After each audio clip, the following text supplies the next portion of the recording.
I'm Alma Angeles and you're watching Eagle News International. On tonight's headlines. The showdown between the U.S. and Germany over providing advanced tanks to Ukraine's forces. The United States and the Philippines vowed to invigorate defense cooperation to address shared security concerns, including disputes over the South China Sea. Stone-throwing protesters fought pitched battles with police at fresh demonstrations demanding the resignation of Peruvian President Dina Boluarte. Civil unrest since the ouster of Boluarte's predecessor, Pedro Castillo, in early December has left 45 people dead. And Australian rangers have killed an invasive monster cane toad discovered in the wilds of a coastal park, a warty brown specimen as long as a human arm and weighing 6 pounds.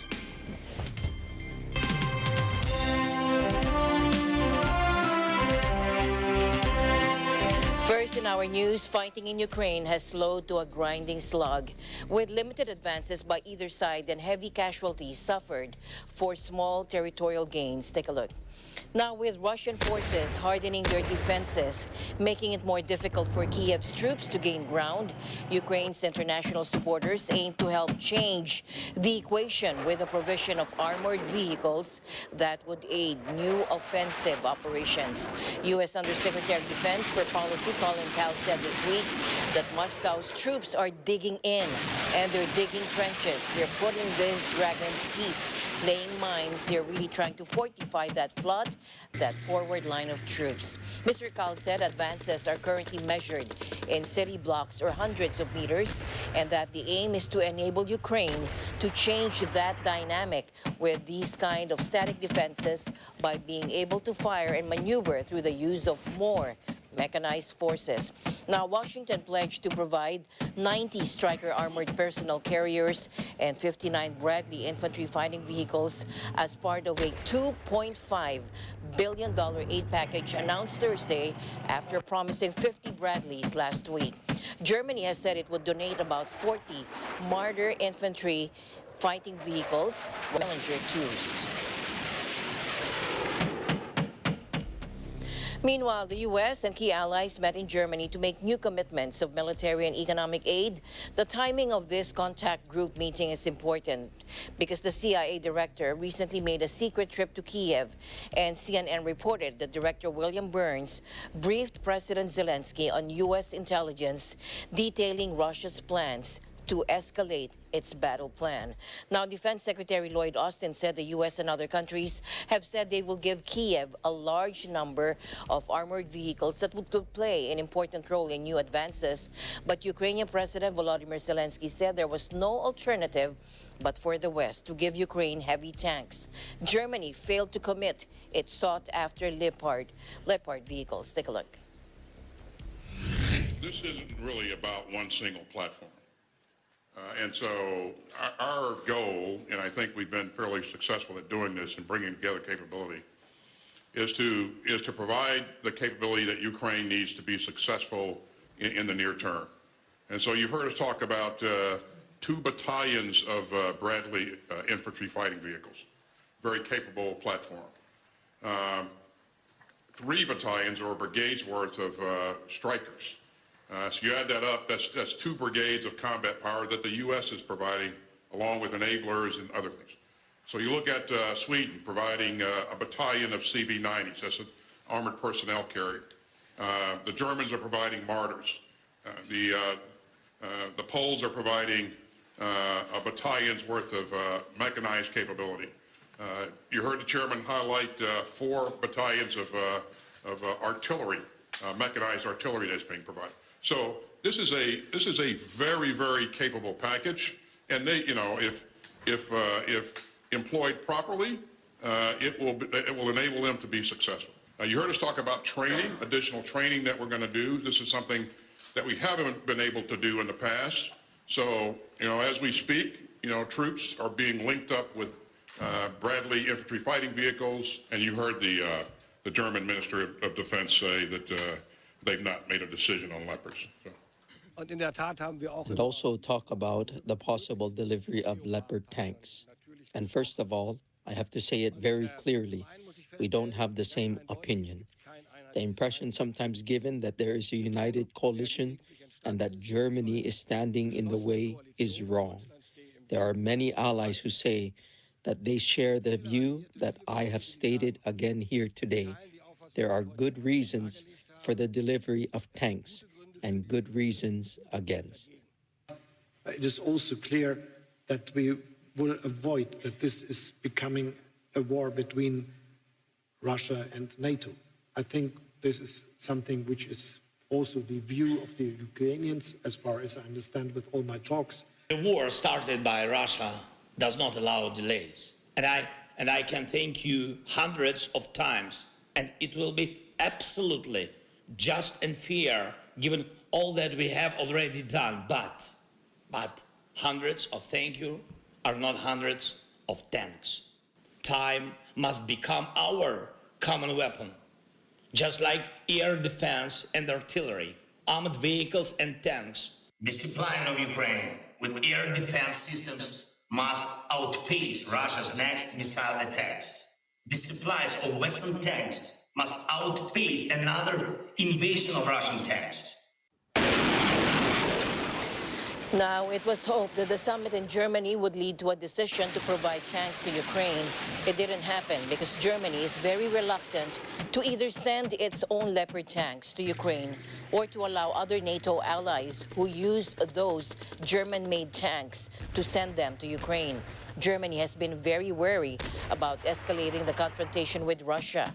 Germany is very reliant on Russia for energy, so Russian President Vladimir Putin has a lot of avenues for retaliation.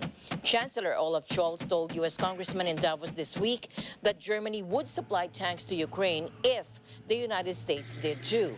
The German-made Leopard runs on diesel and is already used by about a dozen other countries in Europe, making it easier to get spare parts and perhaps more tanks to Ukraine. But Germany has yet to make a decision.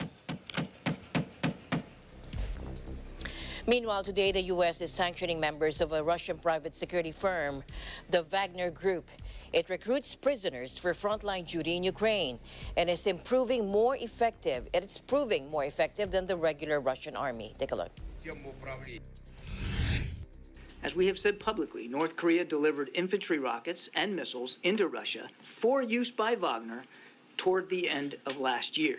So today, we are releasing some imagery of this initial delivery.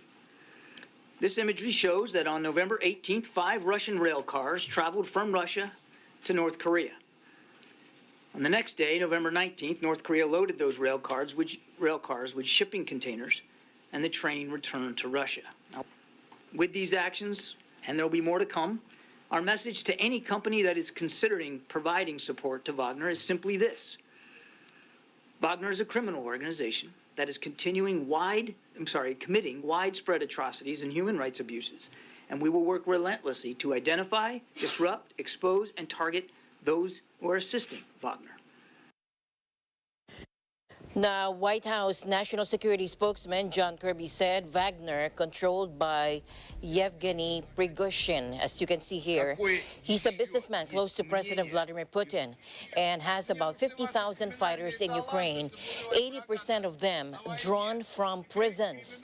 Prigozhin has claimed credit for Russian advances over several months towards the eastern Ukraine city of Bakhmut, including the capture last week of neighboring Solidar. Wagner was founded in 2014 and has been involved in conflicts in Africa, Latin America, and the Middle East. He is known as Putin's chef for having catered events for the Russian strongman since both were in St. Petersburg in the 1990s. Also known as Putin's old confidant, and now he doesn't shy away from the battlefield. He was also indicted by the U.S. Justice Department in February of 2018 for massive interference in the U.S. presidential election 2 years earlier by the Internet Research Agency and Concord Management and Consulting, 2 businesses he owns.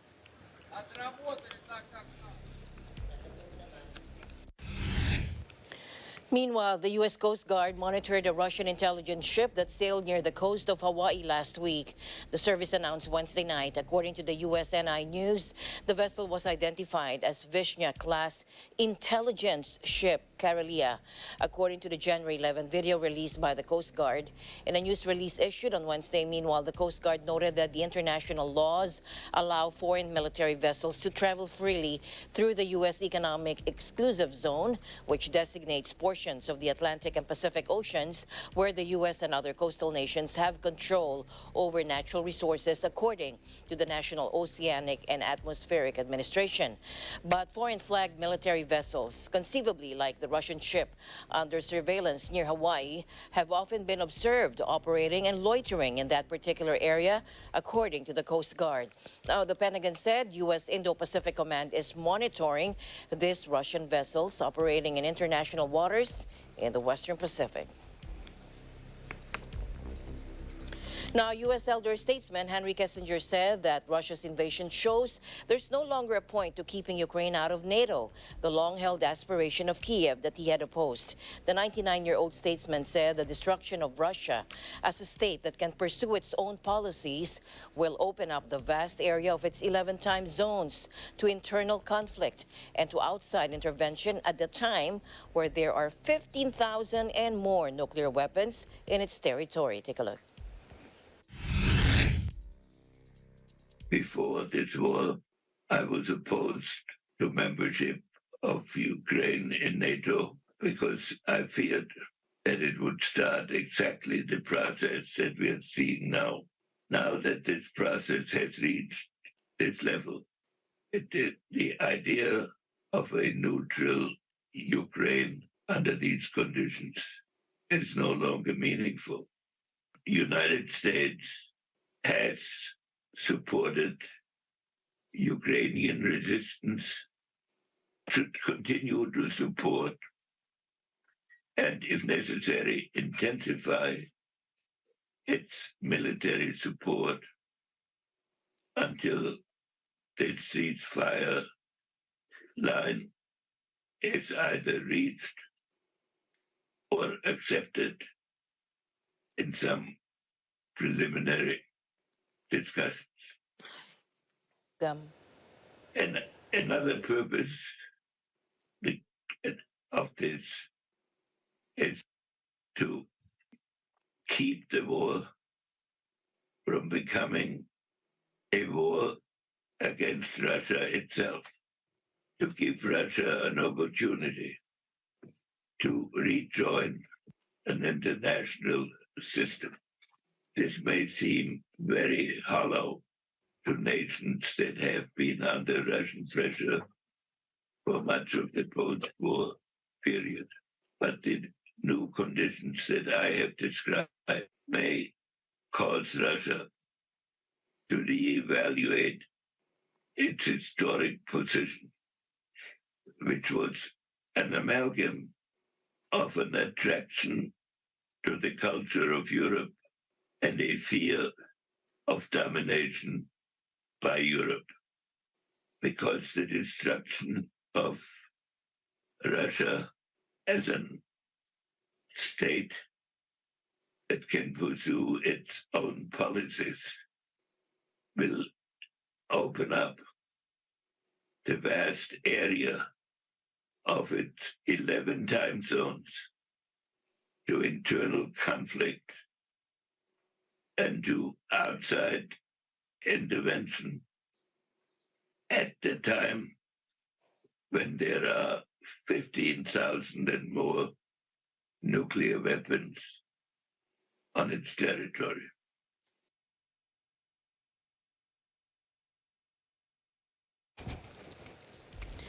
Meanwhile, Philippine Affairs Acting Undersecretary Teresa Lazaro and U.S. Assistant Secretary of State for East Asian and Pacific Affairs Daniel Crittenbrink held a joint presser on the sidelines of the 10th bilateral strategic dialogue between the two countries in Manila, where a broad range of issues were discussed, including the security situation across the Indo-Pacific. Again, let's listen in.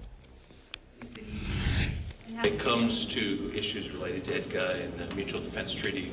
I've come here to reiterate America's ironclad commitment to the security of the Republic of the Philippines and our ironclad commitment to meeting our obligations under the Mutual Defense Treaty.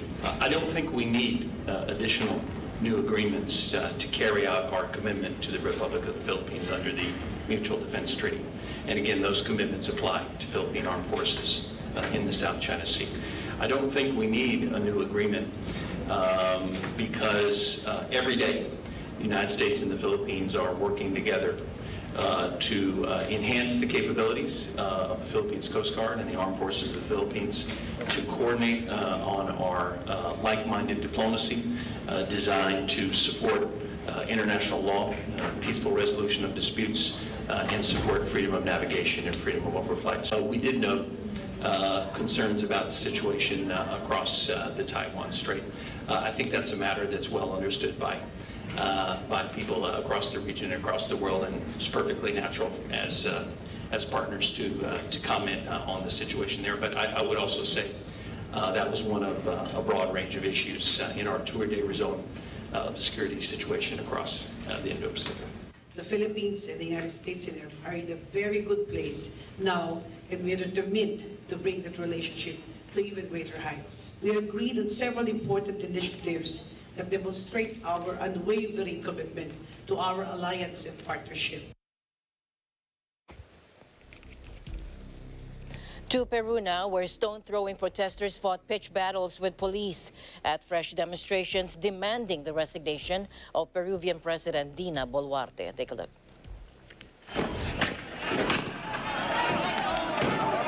Nosotros hemos venido de nuestro derecho justo para que renuncie a Reina Boluarte. Nosotros tenemos derecho porque a veces Reina Boluarte que se renuncie urgente y también cierren el Congreso y también nueva Constitución. Now, security forces fired tear gas at demonstrators using slingshots in the flashpoint southern city of Arequipa. The upheaval sparked by the ouster of then-President Pedro Castillo, the anger felt by thousands of indigenous people began when Castillo, a former rural school teacher, was arrested and charged with rebellion after he tried to dissolve Congress and rule by decree. Now, rural villagers saw Castillo, who hails from the Andean region of Peru and has indigenous roots, as one of their own running the country. Boluarte, who was Castillo's vice president, succeeded him, but even though she's from the same left-wing party, Castillo supporters rejected her, even calling her a traitor.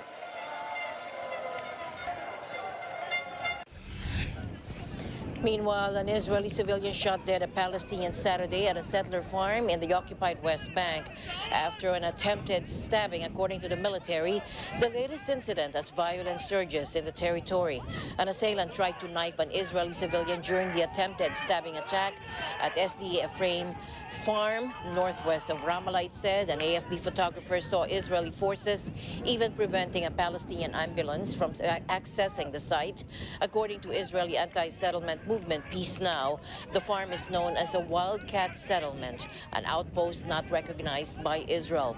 All settlements are deemed illegal under international law, which Israel disputes. Prime Minister Benjamin Netanyahu plans to pursue a policy of increased settlement expansion in the West Bank, and ultra-Orthodox Jewish parties in his coalition advocate the annexation of some of the territory.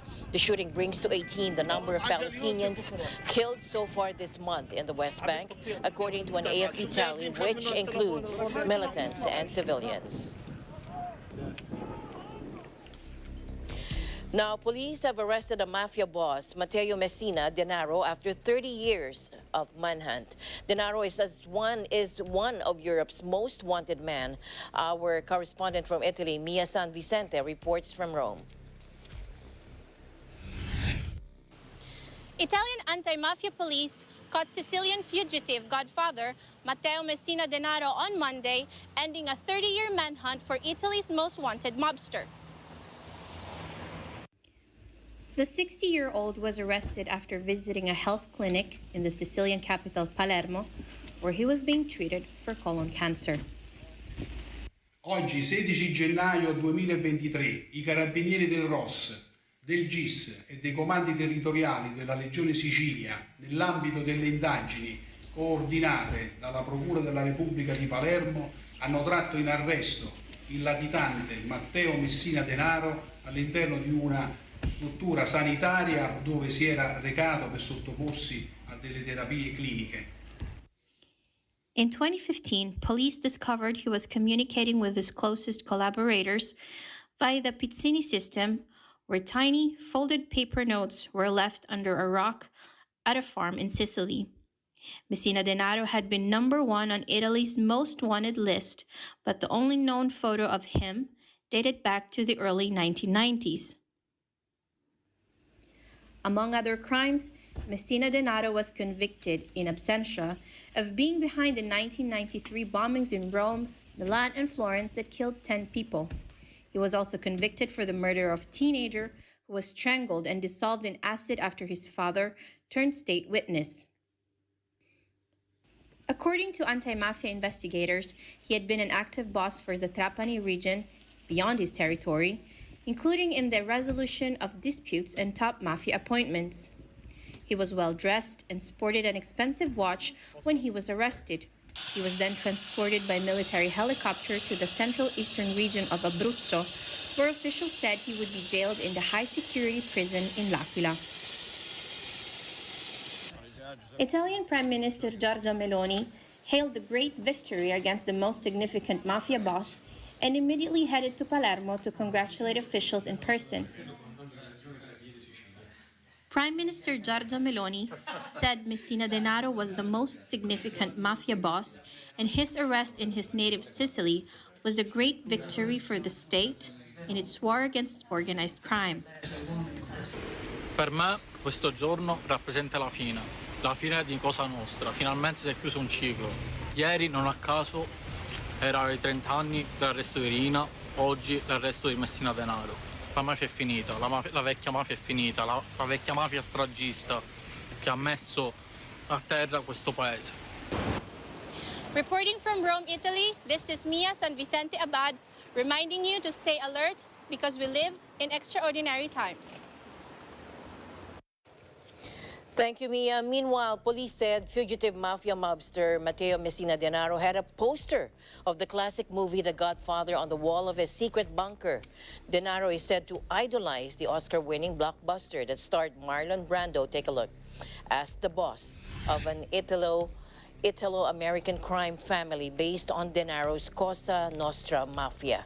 The 1972 cinema hit, described now a Sicilian migrant played by Brando, went to New York in the early 20th century and went on to become one of the biggest mafia bosses, just like Denaro did by rising to the top of the Sicilian mafia. In other news, thousands of nurses in England are not showing up for work. They're asking for a pay raise, saying their current salaries aren't enough to make ends meet. To recall, 2 separate days of strikes by nurses in England and Wales in December led to the cancellation of some 30,000 elective procedures and outpatient appointments. Our correspondent from the United Kingdom, Love and Season, reports from London.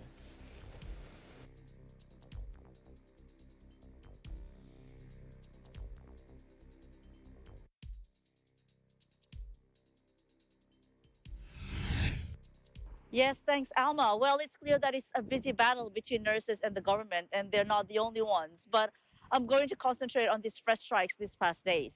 So you've got 1 out of 4 hospitals and community services that will be affected by the walkout. That's the estimate of the Royal College of Nursing members who are on strike here.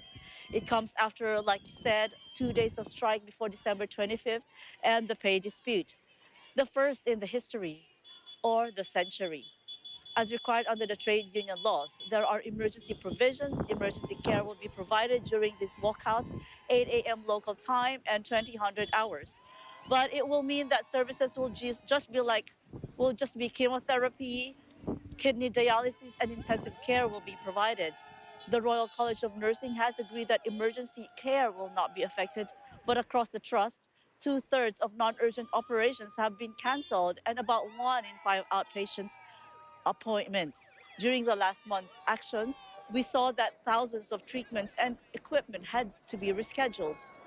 Now, the Secretary General of the Royal College of Nursing, Pat Cullen, who represents more than 300,000 nurses, accuses the government of failing to negotiate seriously on improving their pay deal for the current year.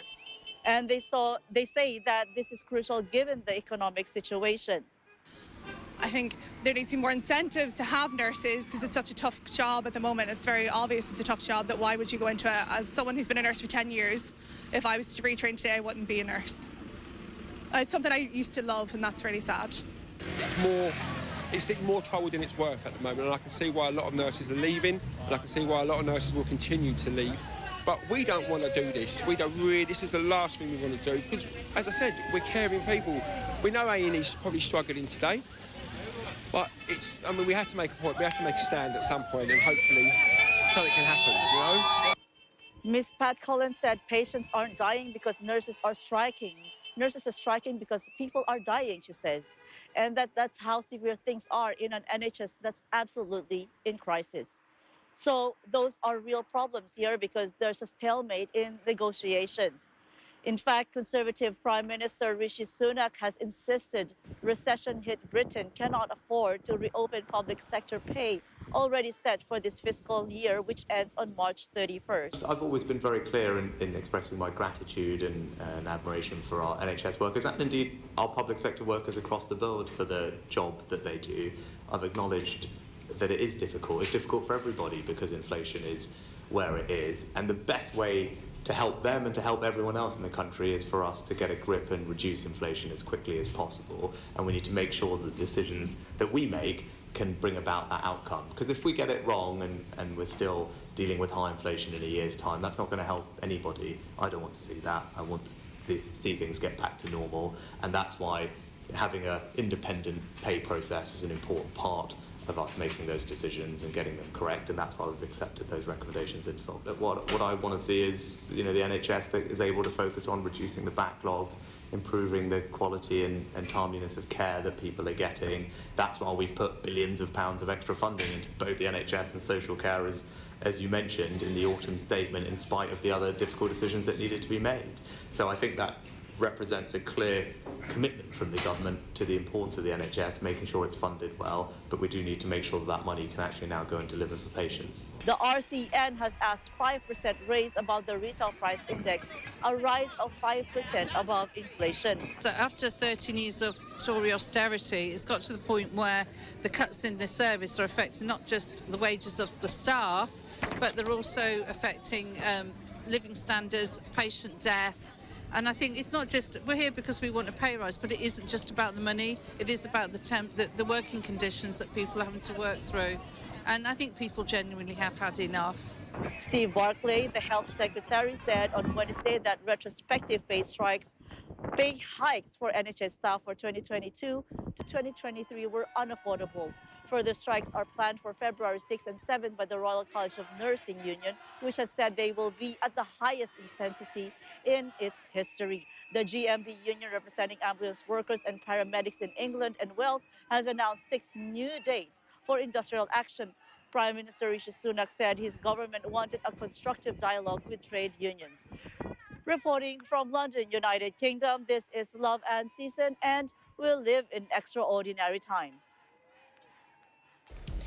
Thanks, Love. Meanwhile, poised to be New Zealand's next Prime Minister, Chris Hipkins tells reporters he's looking forward to getting into the work. The 44-year-old police and education minister emerged today as his Labour Party's sole contender to replace Jacinda Ardern following her shock resignation barely 48 hours earlier. Take a look.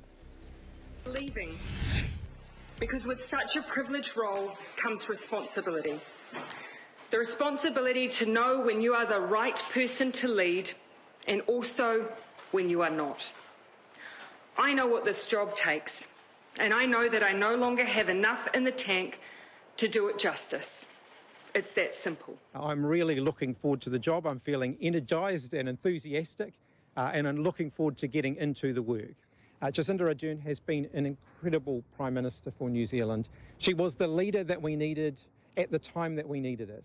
I look at the challenges that Jacinda led us through, whether it was a terrorist attack, a volcanic eruption, several natural disasters, a global pandemic that disrupted our day-to-day lives more than any other event, I think, that any of us have experienced in our lifetimes. Jacinda provided, calm, stable, reassuring leadership, which I hope to continue to do. We're different people, though, and I'm sure that people will see that. Here he is. How are you feeling?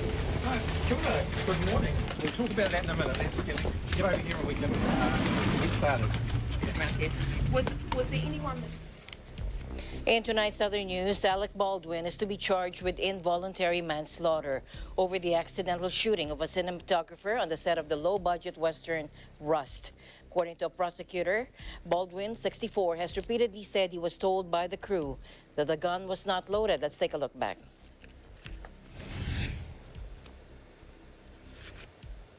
That is that I take the gun out in the rehearsal. He wants it very dramatic and very I'm trying to sneak up on them. I take the gun out, and as it clears, as the barrel clears the hole, turn and cock the gun over here. I turn and cock the gun goes off. It's supposed to be a cold gun. Now, Alec Baldwin was holding the Colt 45 during her rehearsals for the film when it discharged, killing Helena Hutchins and wounding director Joel Souza in October 2021. The former 30 rock star has also previously insisted he did not pull the trigger, though FBI firearms experts have said this is not possible. Baldwin's attorney, Luke Nickas, vowed to beat the charge, which he called a terrible miscarriage of justice.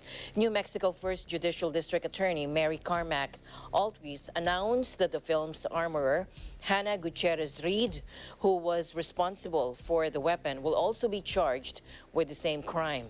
Now, if convicted, they both face up to 18 months in jail and a $5,000 fine, but a firearm enhancement could take that sentence to 5 years. Assistant Director Dave Halls, who handed Baldwin the weapon and told him it was cold, industry speak for safe, industry speak for safe, has agreed to plead guilty to negligent use of a deadly weapon. He will serve as a suspended sentence and 6 months of probation. Baldwin last year reached an undisclosed settlement with the family of 42-year-old Hutchins. It was also announced at the time that production on the movie would restart this year. Widower Matthew Hutchins will become an executive producer with all the original principal players returning to the set. In tonight's other news, Australian rangers have killed an invasive monster cane toad discovered in the wilds of a coastal park, a warty brown specimen as long as a human arm and weighing 6 pounds. Take a look.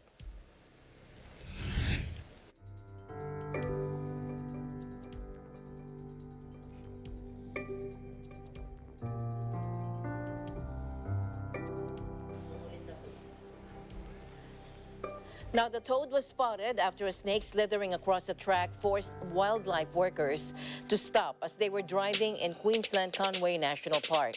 The animal was taken away and euthanized. Cane toads were introduced into Queensland in 1934 to control the cane beetle, with devastating consequences for other wildlife. At 2.7 kilograms or 6 pounds, nearly the weight of a newborn human baby, the toad may be a record breaker, according to the Queensland Department of Environment and Science in a statement. Describing it as a monster, the department said it could end up in the Queensland Museum. Due to its size, rangers believe it was a female. The current Guinness World Record for the largest toad was 2.65 kilograms. It was set by a pet toad in Sweden named Prinsen back in 1991.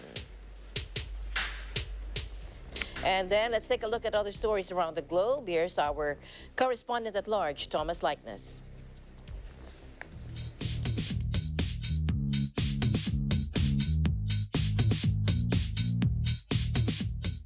And now news and commentary from around the globe. We start with the medical file today. 2 tuberculosis survivors taking on Big Pharma. They're challenging the patent extension of the drug betaqueline. It's made by pharmaceutical giant Johnson & Johnson. Betaqueline is a medication used to treat TB. The final hearing in the case wrapped up this week in India. One of the petitioners is Nandita Venkatesan. She says bedaquiline has been around for some time now. Venkatesan says it's time that a generic version of the drug is made available, which she says would be more affordable. It is $45 right now, the lowest price, and it can come down to anywhere between $8 to $17, which is a drastic reduction in price. And I just think that it is something that has to be done now because of the fact that it's been some time now since the drug is in the market. J&J's patent expires this July. A decision is expected next month. You know, until the pandemic, tuberculosis was the world's biggest infectious disease killer. It was then, of course, overtaken by COVID, but TB is on the rise again due to disruptions in diagnosis and treatment. Some young entrepreneurs in Egypt saw a problem, turned it into an opportunity, and in doing so, they've proven the old adage, you know, one person's garbage is another person's gold. That plastic waste that we all discard is the feedstock for this factory on the outskirts of Cairo. Workers at the Tile Green workshop transform things like fast food wrappers, water bottles, and similar trash into paving blocks. They're used in walkways and garages. These blocks are an alternative to concrete.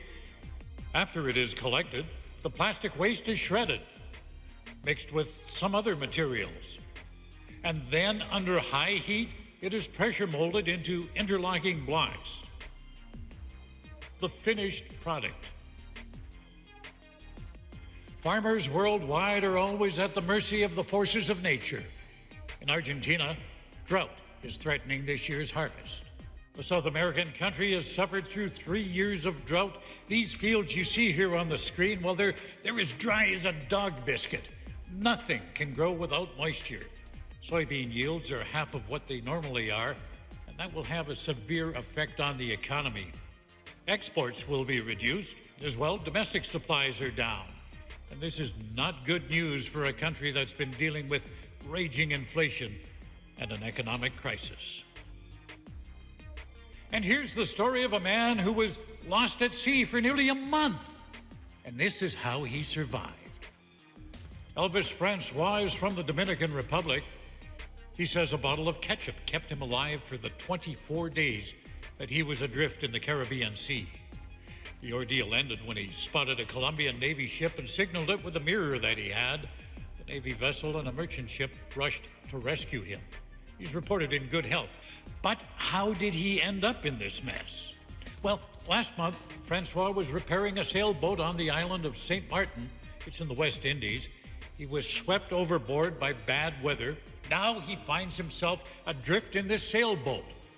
Francois has no knowledge of navigation, doesn't know how to maneuver the ship. There's no cell phone service in the middle of the sea.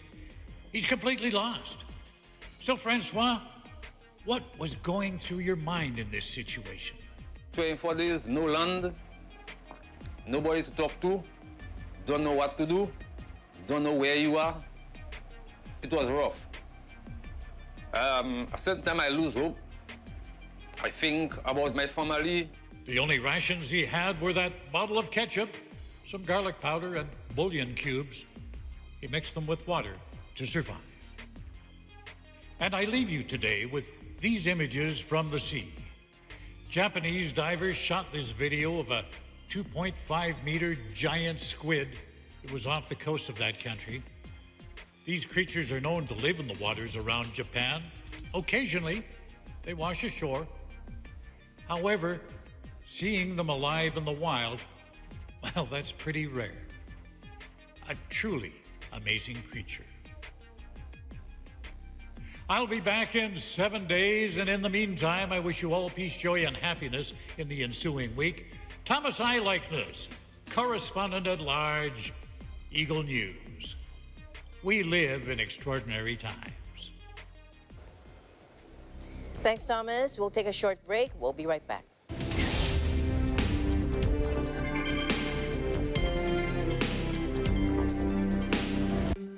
Alam namin ang iyong pagsisikap. Dama namin ang iyong mga sakripisyo. Kita namin ang pagharap mo sa bawat pagsubok. Kaya sa kabila ng mga hamon ng buhay, nandito kami para umalalay. Kasi katulad mo, gusto rin namin ang magandang bukas para sa kanya. Hatid namin ang dekalidad na edukasyon at makabagong pasilidad sa abot kayang halaga. Kaya huwag ka na mangamba, sasamahan ka namin tuparin ang mga pangarap niya.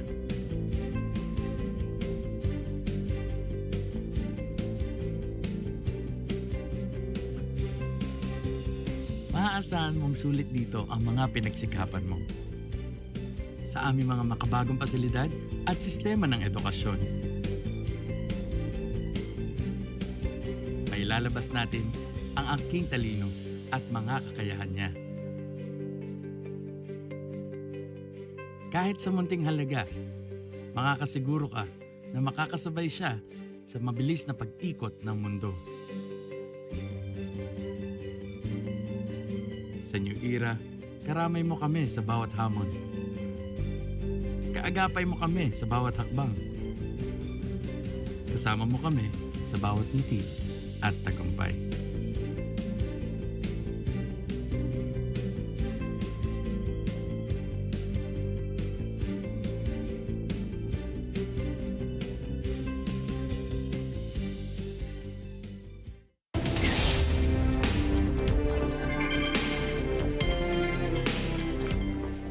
Welcome back. The Eurozone economy will fare a lot better this year than initially feared, that according to the European Central Bank chief Christine Lagarde, as hopes grow that countries can avoid a painful recession. But she said Europe's inflation rate is still way too high. Let's listen in. But the first thing that we look at is the activity. And the activity on a global basis, the activity at the euro area level.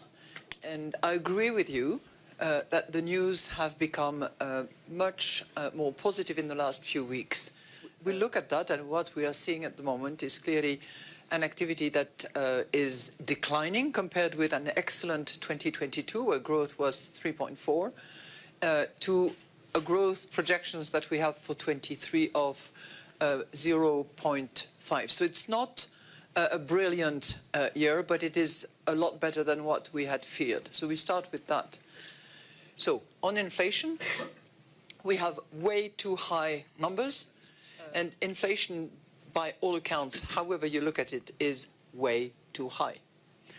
And our determination at the ECB is to bring it back to 2% in a timely manner, and taking all the measures that we have to take in order to do that.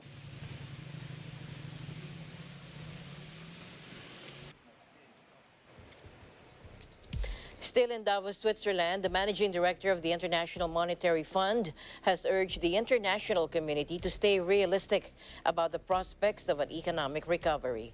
At the World Economic Forum's annual meeting in Davos and beyond, a sense of cautious optimism over the global economic future is emerging. Let's listen in. What has improved is inflation seems to have started leading in the right direction, in other words, down. Headline inflation in particular. What has improved is the prospect for China to boost growth. Now, with the reopening of China, we expect growth this year to again exceed global average. We project 2.7% for the world. This may be corrected somewhat in a couple of days. And what has changed in the positive is that we have seen demonstrably strength of labor markets translating into consumers spending and keeping the economy up. Why we should be cautious? Well, first, 2.7, if this is the growth we achieve, by far is not fabulous. This is the third lowest growth rate in the last decades after the global financial crisis and COVID. It's not great. Second, we don't know quite yet how inflation would march downwards. What if the good news of China growing faster translates into oil and gas prices jumping up, putting pressure on inflation. And we trash the trade that has been an engine for growth for so many decades. The cost can go up to 7% loss of GDP, $7 trillion. Now, Ms. Georgieva also said her biggest note of caution was that labor markets could lose some of their current tightness, with interest rates yet to significantly bite. And while the economy showed signs of recovery, the IMF boss also warned that the Ukraine war continued to represent a tremendous risk for confidence everywhere, but particularly in Europe. She also emphasized the risk that unemployment could return, adding it's very different for a consumer to have cost of living crisis and a job than to have cost of living crisis and no job. Turning to the European Central Bank head, Christine Lagarde, a speaker on the same panel, she also said China's decision to reopen its economy will increase inflation in Europe as they both compete for more energy. Let's listen in. In all that, China is waking up again. After, assessed to be 3.3% growth, it is now forecasting 5.5% growth, and we should welcome the auspices of those commitments. And it is a case that the COVID policy or the change of this COVID policy will kill a lot of people, but will also revive the economy, and that's clearly a determined choice that was made by the Chinese authorities. What impact it will have on all of us in terms of added demand addressed to the global economy is something that will be a positive for China, most likely, will be a positive for the rest of the world, but will have inflationary pressure on many of us, simply because the level of energy that was consumed by China last year was certainly less than what they will consume this year. The amount of LNG that they will be buying from the rest of the world will be higher than what we have seen. And there is not so much spare capacity in terms of both oil and gas, so that we will have complete elasticity in there. So there will be constraints, there will be more inflationary pressure coming out of that added demand in commodities and energy in particular.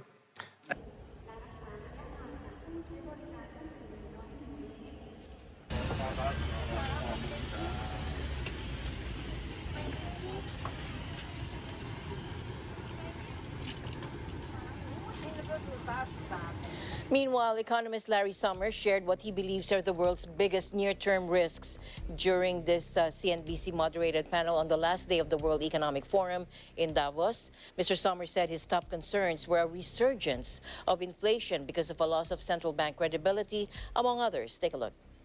Of near-term risks, I would highlight a resurgence of inflation because of a loss of credibility.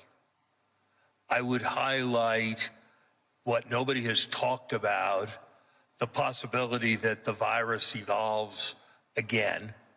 And I would note that the odds, in my view, are better than 50-50 that there will be a COVID scale problem within the next 15 years, and that the world is utterly unprepared for that eventuality.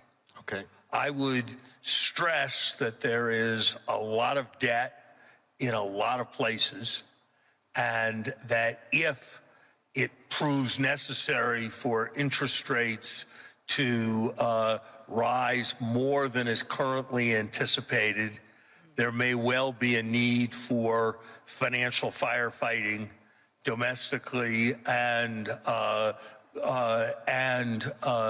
globally. And I would finally highlight that economics proposes and that politics disposes. And I would point to the geopolitical risks in Asia and in the Middle East as a potential destabilizing wild card.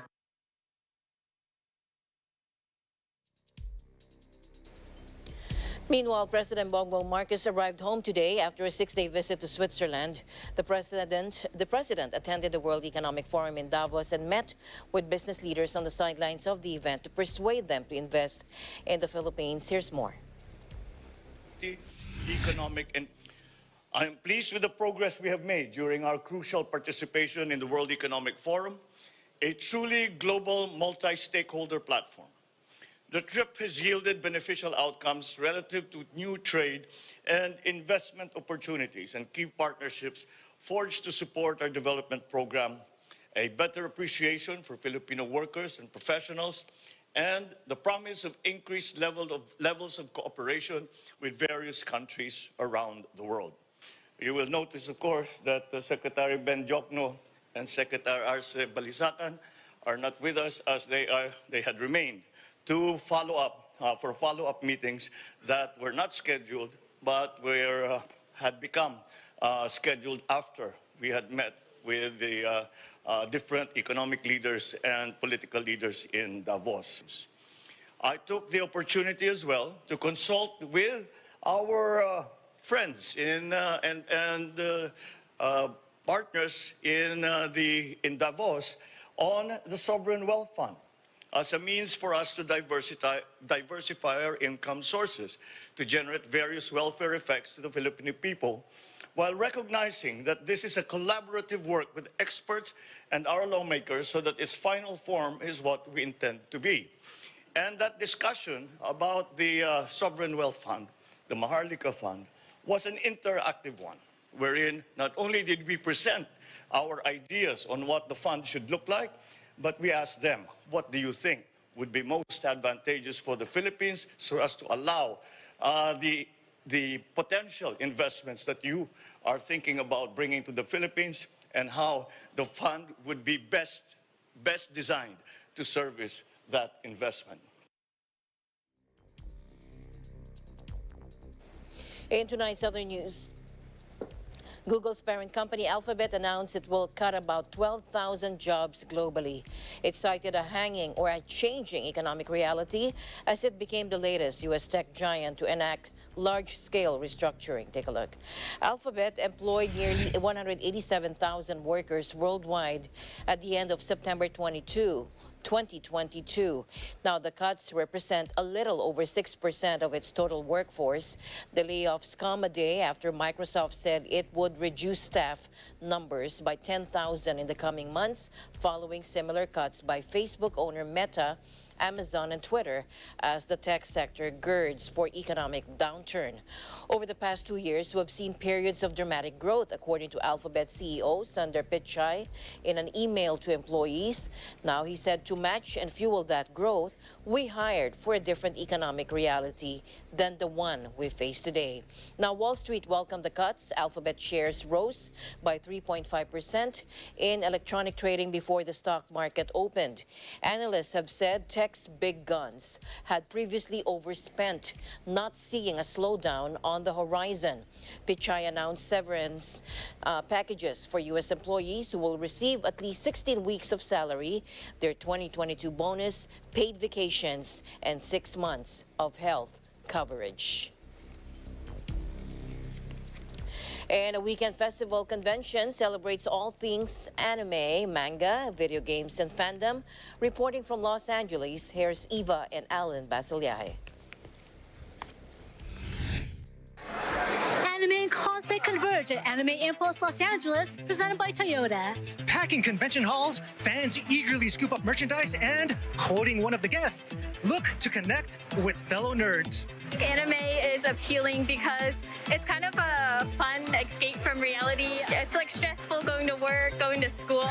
It's really great to be part of a community where we're all, we're all nerds, we're all big fans of different series, and we're all here for the same reason. We're all here to support and celebrate the things that get us excited. I'm very surprised because I never knew conventions like this existed and that people dressed up. I always wanted to dress up, and just to be able to do it on any occasion like this event here, it's fun. It's fun to be around people who enjoy the same things as you are, and then from there you can talk to a lot of other people. LA's a big city, you know? Anime conventions, where you go. Yeah. We were also talking about how Colorado, when we were growing up, didn't have much of there's not a big anime community, so yeah. So you come here. I really enjoy when other fans come up because of the fact that it's something we both share. It's something that we have in common. Cons are a great way to have like an icebreaker and start connecting from there. And then it's also like really amazing to find out what each of us love about that series and about that character. I've been doing this for a very, very long time. It's just a nice feeling, the sense of escapism, and have just some light weight lifted off your shoulders for about a day or two, and just having fun with friends and getting to meet new ones. So when it comes to merchandise, my friends can attest to this. There's no control. I love to buy everything from prints to keychains to merchandise. I just love it. When I'm excited about a series or a character, I have to own like everything that character or that series is on. It all depends on your budget, really. But sometimes even if you don't have the budget for it, you just gotta buy it. It's just so addicting. You want it. It all depends on you. If you can afford it, or if you just don't care and just be like, okay, I'm just gonna get it. As you've heard, when it comes to budget, these fans don't try to stick to one. So for merch, the sky's the limit. After all, can you really put a price tag on happiness? Eva and Alan, Pomona, California. Eagle News. We live in extraordinary times. Thanks, guys. As always, I'll end the day or end the week on a thoughtful note. Our ability to look back and smile at our past is proof that God's plan is to keep us moving forward.